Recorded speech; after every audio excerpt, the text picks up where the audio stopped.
এই গরমে সারাদিন রোজা রাখার পর ইফতারিতে অনেকেই মনে করেন পানির বদলে বিভিন্ন ধরনের জুস বা শরবত খেলে কতই না ভালো হতো। তাই দুটি জুস নিয়ে হাজির হয়েছি, যা আপনাদের প্রাণ ঠান্ডা তো করেই দেবে, সেই সাথে দারুণও লাগবে ইনশাল্লাহ। প্রথম জুস বা শরবত করতে আমার যেটা লাগছে, আমি এখানে একটি বিটরুট নিয়েছি।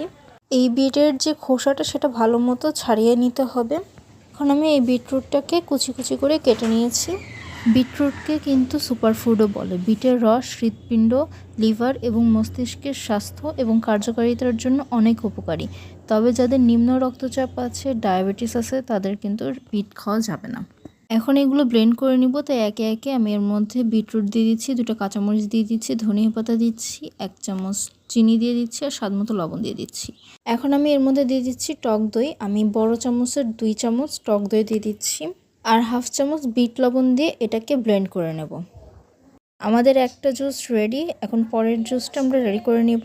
পরের জুসটা কিন্তু আনারসের। আনারস অন্যতম জনপ্রিয় সুস্বাদু একটি ফল। এটি অনেক প্রয়োজনীয় পুষ্টিতে সমৃদ্ধ, যা তাপ ও গরম মোকাবেলায় সাহায্য করে। তাই গরমকালে শরীর ঠান্ডা রাখতে আনারসের কোনো জুড়ি নেই। আনারসগুলোকে আমি কেটে নিয়েছি, সাথে নিয়েছি ধনিয়া পাতা আর কাঁচামরিচ। সেগুলোকে এখন আমি ব্লেন্ড করে নেব।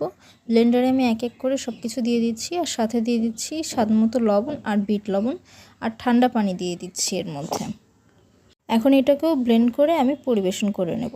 আনারসে প্রচুর পরিমাণে ভিটামিন সি পাওয়া যায় আর বিটে ফাইবার ও অ্যান্টিঅক্সিডেন্ট তো আছেই। সবশেষে আমি একটু বরফ দিয়ে দিচ্ছি। তো এই ছিল আজ আমার রমাদান স্পেশাল শরবত।